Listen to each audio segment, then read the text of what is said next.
This video was brought to you by Greenman Gaming. Click the link below if you want to see some amazing deals on some amazing games. What the hell was that? Just a good old-fashioned boss fight. Boss fights are a pretty integral part of games. You know, they're that final test at the end of a level or a roadblock to test what skills you've learned from the game's mechanics. They can be used for all kinds of things. Sometimes they can even be used as a joke, like that one guy from the Star Wars Jedi games who is just a normal stormtrooper guy in a hallway. Yeah, boss fights are in almost every single game, and sometimes they can be pretty bad. I'm not gonna lie, there are a lot of bad boss fights out there. Especially in good games, there is an exceptional amount of bad boss fights in good games, and I don't know why that is. I mean, I guess they can't give all their attention to every single boss fight, especially in something like an action game, which is why the first awful boss fight in a good game that I want to talk about is Arkham in Devil May Cry 3. So Arkham is this guy who was assisting Virgil in opening a portal to the demon world, blah blah blah, a bunch of lore stuff. Well, he succeeds in this task, and you do technically fight him 2 times before his boss fight. He dresses up as a jester and is just a general nuisance. That's the whole boss fight, and it was only in the special edition for some reason. They weren't that great, but his actual boss fight at the end of chapter 19 is one of the worst boss fights in the game. I would argue it's the worst boss fight in Devil May Cry 3. He becomes this giant purple blob of just nothingness. You can't even make out what he is. He is just, well, like I said, you can't make out what he is. Like, what the fuck is that thing? And it's really hard to tell what he's trying to do. You cannot see his tells for his attacks. You kind of just have to wing it and just smack him and just hope for the best. And then midway through the fight, Virgil joins you, which is amazing because you've been fighting Virgil this whole time. He's your brother. He's, unlike Arkham, the best boss fight in the game. He's an absolute powerhouse of a character, and he's at your side, so surely this boss fight will be a breeze. No.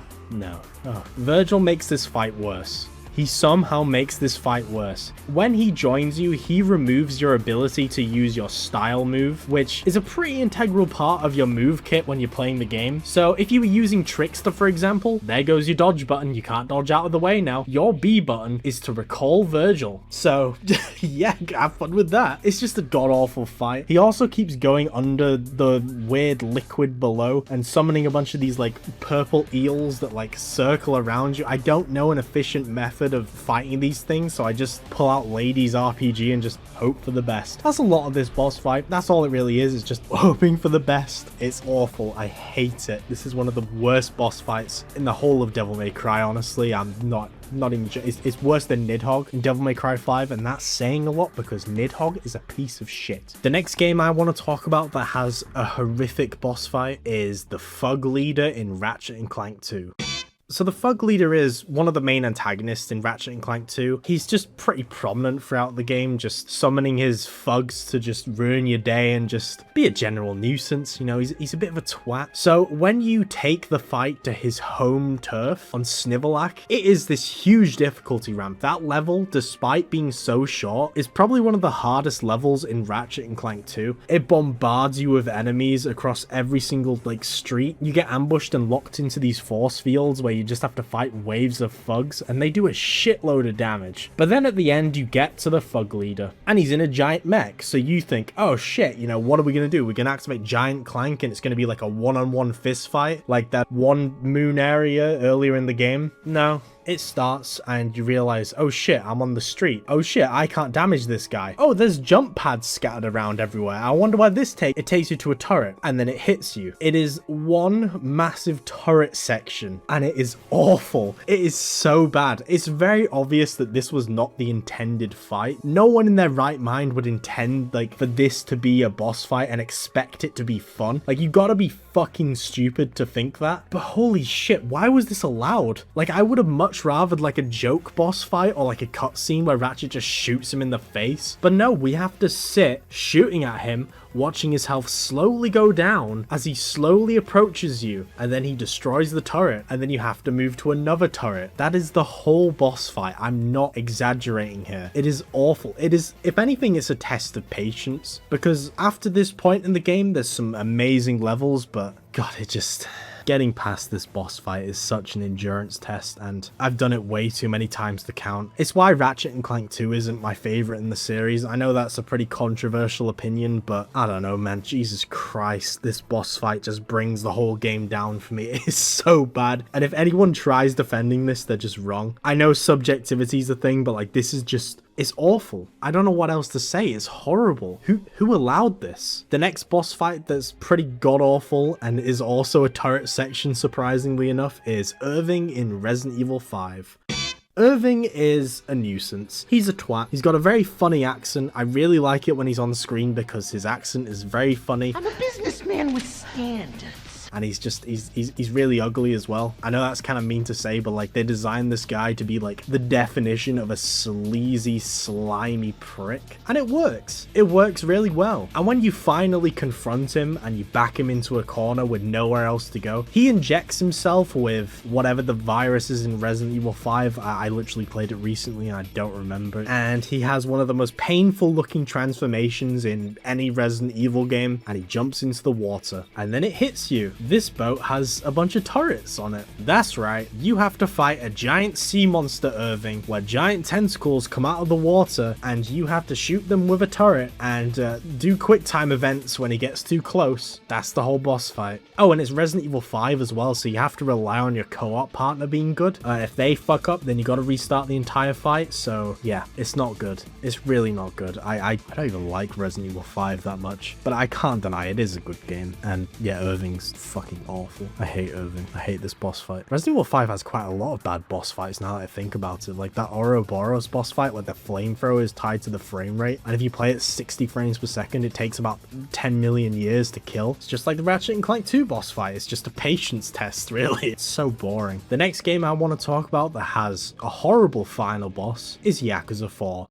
Now, I'm going to give you a spoiler warning here. I'm going to be spoiling the final bosses for both Yakuza 4 and Yakuza Kiwami. So if you want to skip to the next section, there'll be a timestamp up on the screen, and I'll give you like a few seconds to do that if you want. Okay, we good? The final boss of Yakuza 4 is one of the worst bosses in the entire franchise, and I think everyone can unanimously agree on that. Right, I don't even like Yakuza 4 that much. I think it's the worst in the series. It's the one I had the least fun playing. I even preferred original Yakuza 3, even though the gameplay is significantly worse. But I can't deny it is a good game, right? It is a good game. It's got a shit story, but it is still a good game. It's a Yakuza game at the end of the day. But the final boss is just abysmal. Like, there's no... I can't sugarcoat it in this. It's fucking horrible. He's called like Seishiro Munakata. I can't say it properly, but he's this old gimp, right? He's an old dickhead. And he obviously can't fight himself, right? So he has about 80 million bodyguards with him, and he has a gun. So you get swarmed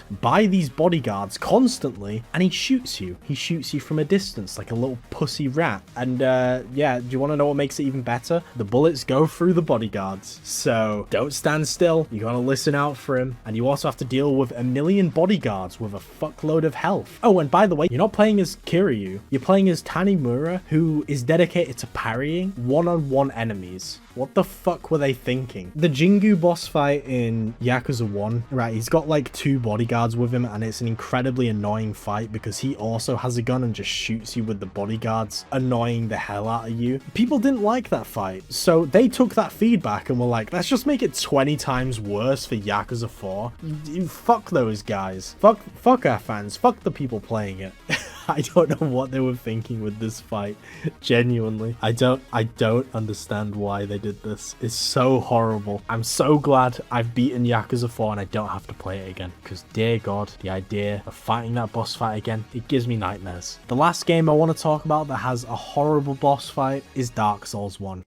And you already know what this is. It's the Bed of Chaos. The Bed of Chaos, no one can excuse the Bed of Chaos, really. It's just one of the worst designed bosses in any game ever made. I don't know what else to say. It is awful. It's horrible. Like, I don't really have much to add in the conversation with this. Like, it's such a bad fight. Like, fucking, it's a platforming challenge. It's not even a boss fight. You gotta make your way around the arena to hit parts of it. Luckily, it saves your progress if you die, but like, what the fuck were they thinking with this? I know they were running out of time when it came to Lost Izalith, but like, what the fuck were they thinking? I would have much rather them just put another Asylum Demon reskin in this boss arena. They would have still got shit for it, but I feel like they would have gotten less shit. I know you fight the Fire Sage Demon. The Fire Sage Demon? What the fuck did I say? I know you fight the Fire Sage Demon before this, which is also another Asylum Demon reskin, but it would have been better. Like, even if it was 2 Fire Sage Demons and that was the boss fight of Lost Izalith, that was the Lord Soul, it probably would have been better received. Genuinely, I can't get over how bad this boss fight is. And there's quite a few bad bosses in Dark Souls 1. I can't lie to you. I love Dark Souls 1, but some of the bosses in that game are pretty awful. Like, Seath, for example.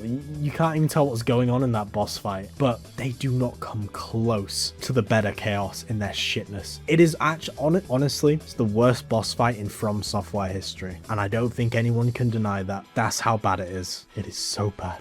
I actually lied. The last game I want to talk about is The Evil Within.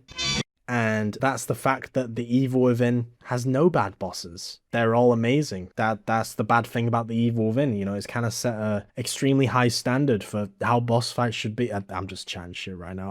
I'm gonna wrap it up here. So yeah, those are some awful bosses in really good games. I hope you all enjoyed watching, and you all know the drill by now. I just want to give a big shout out to Green Man Gaming here. Green Man Gaming is my go-to storefront for buying PC games for a good price. I mean, they're almost always doing a sale, and I'm not exaggerating. You can literally go on the page right now, like click the link. There'll be some flash deal for some game that's probably been on your wish list for ages, and you'll be like, oh shit, I can afford this. I can get this right now. They even do deals on upcoming games, like Pragmata, for example, which is a game that I'll hopefully be streaming and maybe even making a video on when it comes out, because I'm very curious about that game. I'm a big Capcom fan, and I always like the games that they put out, except for Exoprimal. That game is dog shit. But yeah, check out Green Man Gaming, click the link below.